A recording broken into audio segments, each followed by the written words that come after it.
Guys, I got my heads marked, my valves marked, and then marked with the gold colored Sharpie. So I'll just put those in. So yeah, down the road there.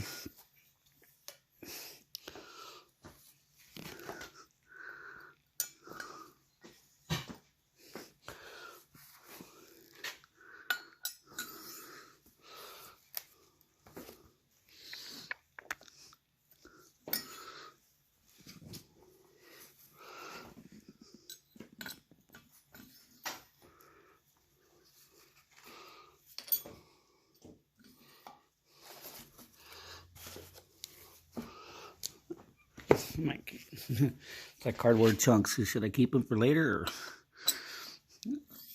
Or how often you get a big barbecue or show up that you can use it for? Alright, so they're all through. Good to go.